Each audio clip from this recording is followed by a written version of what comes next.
audacieux! Alors, le sujet du jour s'intitule « Le pouvoir de décision ». Le pouvoir de décider. Alors, une entrée en matière un petit peu différente puisqu'elle est tout en images. Voilà, je me suis appliquée, en tout cas, ça se voit peut-être pas vraiment, à vous faire un schéma qui nous représente nous, notre cerveau, notre esprit. Et vous verrez qu'on va employer un vocabulaire particulier. Parce que je trouve qu'en fait, en tant qu'humain, avec notre cerveau, on est associé à un ordinateur. Pourquoi? Eh bien, on va voir ce qui se passe et qu'est-ce qui nous empêche d'arriver là, à notre pouvoir de décision. Tout d'abord, mise en situation. Que ce soit à la maison ou au travail, nous avons tous une boîte mail. Alors pourquoi je parle de cette boîte mail? Parce que notre pouvoir de décision est largement influencé par notre manière de traiter l'information. Alors mettez-vous en mode boîte mail. Vous recevez un courrier électronique, donc un email, donc une information. 3 possibilités de traiter cette information. Qu'est-ce que vous faites? Tout d'abord, en fonction du titre, en fonction de la personne, en fonction du contenu, vous êtes amené à supprimer l'information. Parfois même, vous avez peut-être programmé votre boîte mail ou peut-être tellement vous êtes inondé. Bref, parfois, ça va carrément dans un spam. En tout cas, qu'est-ce qu'on peut faire de cette information? On peut la supprimer. Or delete. Ensuite, et c'est en toute conscience que je passe par là, on peut l'archiver. Ben oui, vous recevez votre mail, ça vous intéresse, vous êtes concerné, l'information est pertinente, donc peut-être que je ne vais pas l'utiliser tout de suite, peut-être que ça me servira pour plus tard. En tout cas, l'information perçue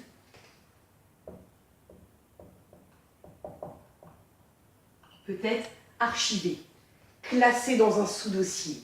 En tout cas, vous voyez l'utilité et vous décidez de catégoriser cette information. Ensuite, qu'est-ce que c'est, cette loupe? Oui, ça peut faire penser au bouton « Recherche ». Mais plus que ça, c'est aussi un petit peu la boîte de réception. Parce qu'on reçoit tous des mails. Ok, on a vu, on peut les supprimer. Ok, on les archive. Mais il y en a beaucoup qui restent dans la boîte de réception. Parce qu'on ne sait pas forcément quoi en faire. On ne sait pas comment on l'analyse, on ne sait pas si ça peut servir. Bon, peut-être que ça rassure de l'avoir dans la boîte de réception. En tout cas, c'est ce que je vais appeler la distorsion. C'est-à-dire qu'on a l'information, on ne sait pas quoi en faire. Donc j'appelle ça la distorsion. Alors, je vais vous prendre un exemple. Ce que je vois un petit peu dans ce schéma de suppression, distorsion, archivage. C'est-à-dire que... Alors, allez, je me lance. John m'a trompé. Tous les hommes sont des salauds. Non. La manière dont vous percevez l'information, que ce soit avec les personnes qui vous entourent, que ce soit la manière dont vous communiquez l'information, il ne faut pas, et ça j'insiste, il ne faut pas catégoriser les informations. Et pourquoi j'insiste? Parce qu'en fait, l'information, qu'est-ce qui se cache derrière ce mot?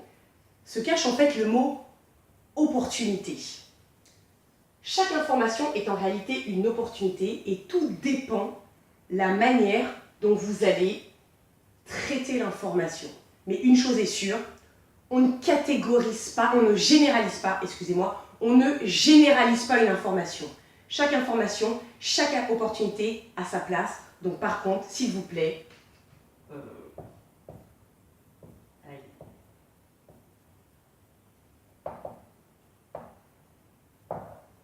on bannit la généralisation.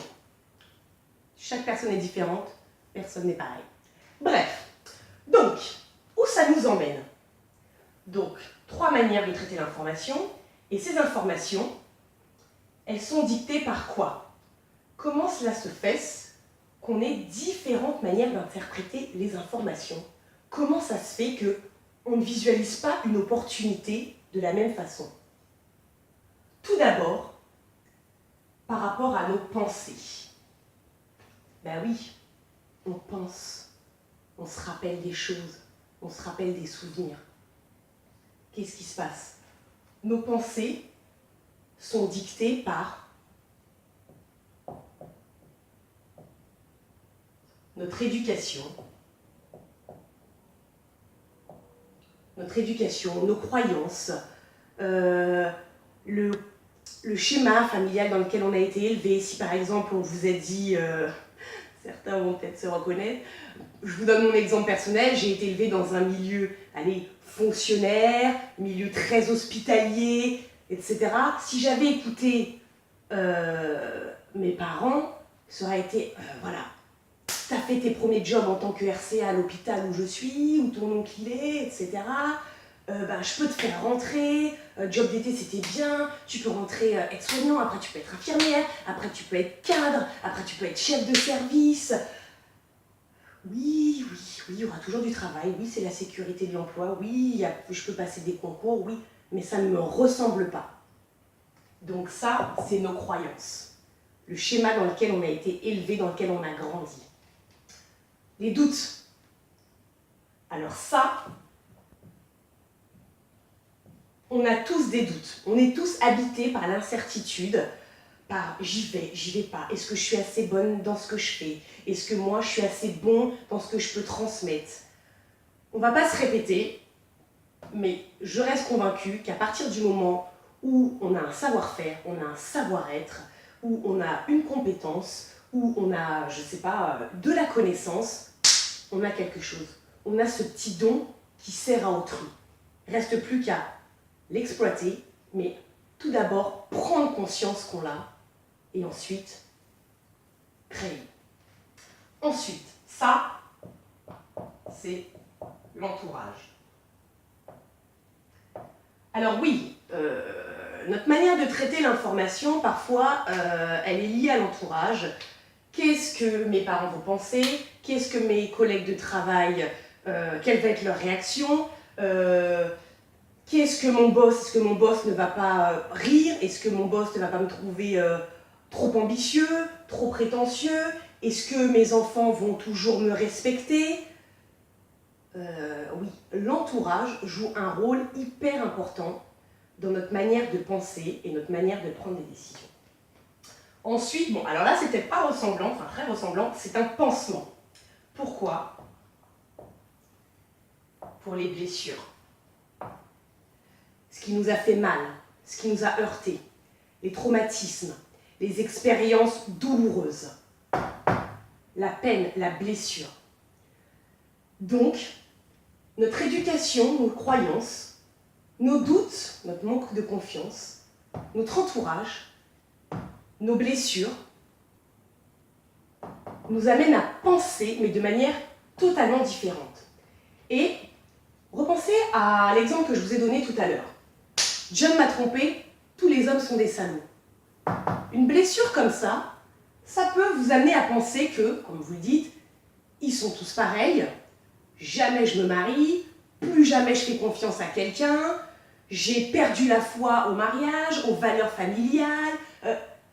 Et là, ça vous détruit totalement. Donc attention, parfois il faut remercier ses blessures, il faut remercier son entourage, il faut remercier ses doutes, il faut remercier ses croyances et son éducation, parce que c'est ce qui font qui on est. Mais ça ne doit plus interférer sur notre manière de décider. Bien sûr, on a des pensées complètement différentes. Du coup, qu'est-ce qu'il faut faire? Il faut changer notre état d'esprit. Il faut avoir cette capacité à prendre du recul. Mon entourage me juge. Est-il bien placé pour me juger? Qu'est-ce qu'il a accompli pour porter tel jugement sur moi? J'ai souffert. Est-ce que ça nécessite le fait que je dois rester bloquée dans tous les hommes sont des ou toutes les femmes sont des? J'ai peur. J'ai des doutes. Est-ce que ça doit m'empêcher d'aller de l'avant? oui, mais j'ai toujours grandi dans le fait que voilà, une femme devait se sacrifier, devait être dévouée à son foyer, que c'est difficile de concilier vie familiale et vie professionnelle. Non, of course, non. Toutes ces pensées, certes, ça vous modifie votre manière d'analyser les choses. Mais, vu que ça modifie votre manière de penser, pourquoi ça ne modifie pas votre état d'esprit? Ne restons pas, voilà, c'est comme ça, donc il faut faire comme ça, j'ai été élevé comme ça, j'ai vécu ça. Non, on est fait pour changer, pour modifier, pour se modifier. Et c'est pour ça que je veux vraiment qu'on associe, en tout cas moi maintenant c'est ce que je fais, qu'on associe notre état d'esprit à un ordinateur. Pour la simple et bonne raison que si vous prenez le vocabulaire informatique, on update, on fait des mises à jour, on upgrade. Qu'est-ce que c'est en fait? C'est notre croissance. C'est au fur et à mesure qu'on a évolué, au fur et à mesure qu'on a vécu nos expériences, au fur et à mesure qu'on a, je sais pas, évolué au sein de l'entreprise, qu'on est passé de l'entrepreneuriat à, je sais pas, à un changement de vie total, ou de salarié à business owner, à chef d'entreprise. On s'upgrade, on update, on fait des mises à jour de nous-mêmes. Mise à jour de nous-mêmes, c'est quoi? C'est prendre du recul, c'est se repositionner, c'est s'asseoir et dire « Ok, j'analyse la situation ». C'est quoi par exemple les doutes ou les blessures? Quand vous avez des doutes, qu'est-ce que vous faites? Vous voulez vous rassurer. C'est l'antivirus. Ou quand vous avez des blessures, là encore, on est à fond sur télécharger le meilleur antivirus, celui qui va le protéger notre ordinateur de tous les hackers, de toutes les menaces extérieures. Vrai ou pas? Et j'en ai encore plein des exemples comme ça. Il suffit de prendre par exemple, quand on traite l'information, quand on a l'information, ou nos éducations, ou notre entourage. À un moment donné, l'entourage, ça prend de la place dans le cerveau. Tellement ça y va de sa critique, de son jugement, de son bon conseil, ou pas d'ailleurs. Mais bref, c'est une influence d'information, et parfois, l'espace de stockage, il dit stop, il n'en peut plus. Vous ne pouvez plus absorber toutes ces informations parce que l'espace de stockage est limité. Qu'est-ce que je peux vous dire d'autre? Les croyances. Qu'est-ce que ça peut être, nos croyances? On peut là aussi l'associer à voilà, j'ai grandi, j'ai été élevée avec telle valeur, etc. Bon, il faut peut-être que je commence à compresser le fichier là. Hein? Maintenant, voilà, moi, il faut aussi que je fasse du tri, que j'optimise, que j'organise.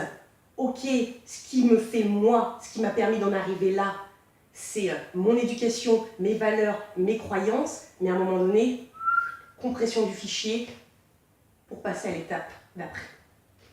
Donc, la manière dont vous traitez l'information va forcément dégager des perceptions et réveiller des sentiments et des émotions. Ces émotions vont être dictées par vos pensées. Certes, il y aura différentes manières de penser, mais l'état que ça va provoquer, vous devez changer l'état d'esprit. Voir, analyser, percevoir différemment pour vous pousser à la décision. Et pourquoi je vous dis ça? Parce que la décision mène à l'action. Mais on a vu qu'à un moment donné, quand on réfléchit, on décide. Souvent, je dis réflexion, décision, action. La décision mène à l'action. On a été trop nombreux à se dire « c'est décidé, c'est bon là, j'y vais, j'y go ». Mais si on doit estimer le pourcentage de réalisation, d'action, à combien on peut l'évaluer?